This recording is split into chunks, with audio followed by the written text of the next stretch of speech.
We're going to introduce race number 7, Sobeys Female General Workers Race, Stake 1. And the crew helicopters Soteria Crew boat, coxswain Jackie Warfield, stroke Sarah Amberley, Shannon Costello, Amy Barrett, Lisa Mercer, Ashley Barrett, and Anita Tobin, spear Sarah Day. Stake 2, rowing into Pomerleau, coxswain Sandy Snow, stroke Donna Connors. 5, Katie Dre, Charmaine Freak, Erica Brown is on 3. Number 2 is I can't pronounce that. We'll just call it Miss Price. And Nancy Hodder on 1, and spear Jacinta.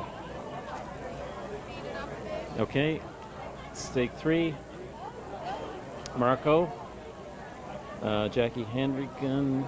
Sorry, I just jumped the wrong race there. Anyways, we'll just go to stake 4, which will be now we're at stake 5. It's moving quicker than I can speak, but anyways, it's on your screen, and we'll give you updates as the race starts. That's right. So this is we're already moving along to here's race our winning number 7. crew. Finally, sorry about the mix-up, guys. Our winning crew in the Go Store Female Masters So as race. Gerard just mentioned, we are in race number 2. 7. This is a Sobeys Female General Workers Senior Female 3. In stake 1, we have India Gate. Stake 2 is Avalon Animal Hospital. Stake 3 is St. John's Fish Exchange. Stake 4 is Cal Construction, and stake 5 is Techlift. Thank you, Aaron. Crew members, There's a real challenge to read our Sandra Martin, monitor Lynn with Atwell, the sun reflecting in our Marcia eyes. Congrats, guys. But anyways, it's all good. And presenting the So we trophy. have just behind us where we are here now, stationed at the winner's dock. We have some awards being given out for the last race that just took place, race number 6, and that is the 6. Now, what is there? I have to go back to my page now. The winners of that, the 6 from the 6, Toronto, Ontario, are receiving their medals currently. And as we take a look around the pond there, we can see at the start-finish that the crews are getting lined up for the race number 7 to get underway. And we are ahead of schedule by a few minutes there. Yeah, Aaron, all the crews are in place, 1 through 5, and I'd say we just within a few seconds now we'll have to hear the starter's gun, and may in fact hear it down this way, depending on the crowd has sort of settled a little after all the excitement that we had in the first few races between the Ontario crew, M5, Outer Crow. I can't believe the morning that we've had so far. There is so much excitement, and there are there are hundreds of people down here. Here we go. I think our viewers certainly will be able to hear that blast from the shotgun, another part of the tradition of the Regatta. We don't use a starter's pistol. We use the 12 gauge and empty the ammunition and just pull the trigger.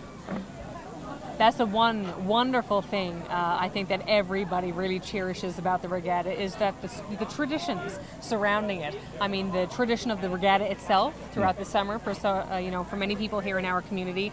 But then there's the traditions of the person with the gun. Yep. Right. Yep. We have the gunner. Yep. And that's sort of the people who have that position. Like Bruce Neal was the gunner for like decades. Then, Gail Malone, former president, has been gunner. Mm-hmm. And right now, I think it's Noel Thomas. Right. I'm not sure about that, but if people check their programs and look at committee members and the duties, yes, they'll see their duties for the races. That's right. So right now we are watching race number 7, unofficial time of 1:04 right now. Yeah, and these crews look to be pretty evenly seated. The trial times like 6:08 fastest, 2 6:17s and a 6:21. So obviously that's sort of looks to be the same sort of pattern that's evolving in this race here. That's I'm going to say stake 1 are in the lead by a bit. Stake 2 very close, and stake 3 very close to 2, and 4 very close to 3.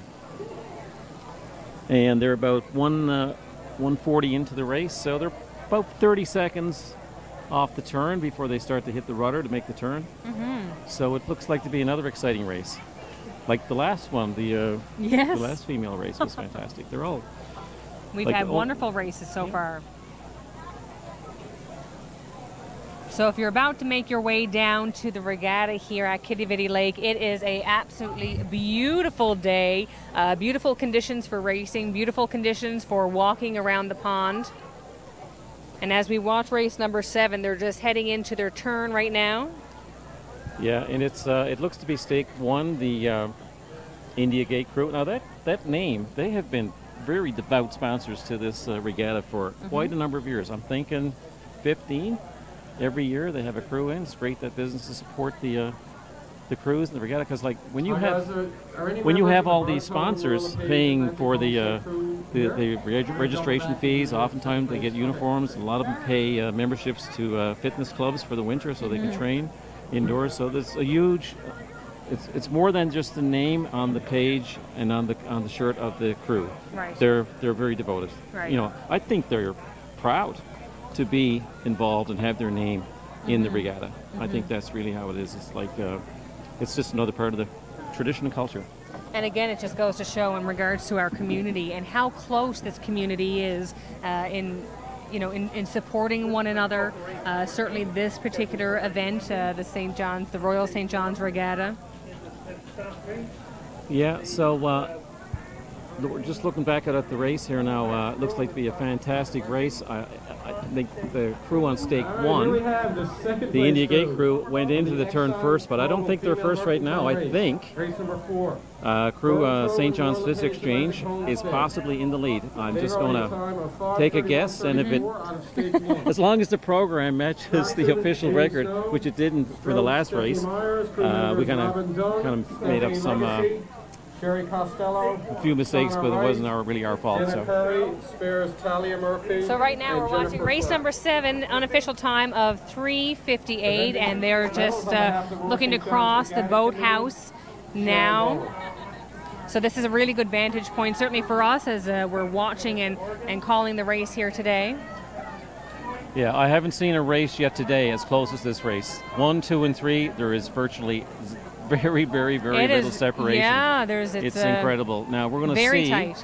I think one thing here you're probably going to witness is I would think the crew that's the fittest will win this race. Okay. I think. Well, certainly we've been talking the last couple of races about putting that last push right at the end. Yeah, and I think M5 showed that this morning. What they built on to train for this regatta was upping their game in terms of fitness level, and it paid off great. So I'm just hoping now that. So I think that the viewers at home are going to have a much better vantage point than we do, Aaron, unless we get down on our coopy down and look at the screen behind us to see actually who's going to cross the finish line first. But I'm going to do that. So unofficial time right now of 5:08 as race number 7 nears to an end. So what we'll do, we'll basically just watch the crews. It's a very tight race between 1, 2, 3 for first place in this race, and you might be lucky enough to see the crew that stops rowing first might be the winner, or they might just think they're the winner. Oftentimes you get so close and you're so exhausted, you can see the keg and you don't know if you cross the line. You just go, oh, just done. Right. But most crews row. They're trained to row through the line. And there we go. The gun has come off or gone off. That concludes race number 7. I think it might have been the St. John's Fish Exchange, but I did not see the finish, so I'll just leave that to roll out later. Right, I'm not going to take any wild guesses. Unofficial time, 5:47.74 for that race. Of course, we're waiting for the official times to roll in. So that's race number 7, the Sobeys Female General Workers. And, of course, at that moment, that's when the adrenaline pumps in, when, of course, the excitement is there, and the tiredness probably sets in from giving your all during that race. So, folks, if you're just tuning in right now, you're watching live coverage of the Royal St. John's Regatta, the 200th anniversary, live on Rogers TV. We are so pleased to be here again this year and bringing you full coverage throughout the entire day, up to and including the championship races. My name is Erin Sully, alongside Gerard Doran here this morning, of course, providing some wonderful commentary. And Gerard, we've been talking about him in regards to his knowledge, his extensive expertise in regards to the sport. Wrote a book So lots of history when it comes to the Royal St. John's Regatta. You're being too generous. No, not at all. A committee member, rower, coxswain. The list goes on and on. So worn many hats over the years. Thanks, Erin. Hopefully in a short time now we'll get to interview the winners of the female juvenile race and speak with their coxswain, John Barrington Jr. So I'll just give it back to you. Sure, and folks, we want to let you know, obviously, when we have this moment, we want to tell you about our Rogers booth that is at the top of the pond. So if you come down here today, make sure you stop by. It's a great booth that has a Plinko game, and so a couple things are happening there. You can play that game, and you might win some Rogers swag. They've got some great items there for you. As well, they have a barbecue that's valued about $500 to $600 donated to us by Home Depot. So to get your name in for a chance to win, if you're down here at the pond, make sure you stop by and let your friends, your family know to stop by, of course, to play the game and enter to win the barbecue. If you're at home and you're unable to make it down, you're also able to enter your name in for a chance to win. You can call 757-9600, email outoftefog@rci.rogers.com. And so I think actually we see some rowers that are pulling up here that now. would be the winners of the juvenile crew that'll be entering the winners circle here now. Right, Yep. right. Okay, wonderful. So lots of action obviously taking place here behind us. We're situated at a great spot where, of course, lots of family and friends and fans are lined up, of course, to wish everybody luck and cheer them on throughout the races. And we get to have the winners who are coming in now shortly, and you'll be having a chat with them. Absolutely. Yeah. Yep. Just in a few minutes. Yes, indeed. So, Gerard, so tell me, in terms of, the big thing about calling the day, the conditions, it certainly hasn't really changed much at all, has it? No, the official announcement, you mean, in terms of the... Well, just the conditions of the day in Okay. terms of expectations, setting that, calling the day and what we're looking forward to. Yeah, well, I think the big advantage today is the weather. I mean, it's sunny, it's summer, it's Regatta Day, it's the 200th anniversary. Just all Can't ask for a better It's day. all packaged, delivered. Thank you, whoever did it. Yes, indeed. Well, folks, we are going to take a very short break. We were waiting for the winners to come up to the winners' dock, so of course Gerard can have a chat with them and see how they feel about the race, their big win. We are having an amazing morning here at the 200th anniversary of the Royal St. John's Regatta. Please stay with us. We're live here on Rogers TV to bring you all the coverage. We'll be right back. Repeat the official times for race number 6, the Marine Atlantic female.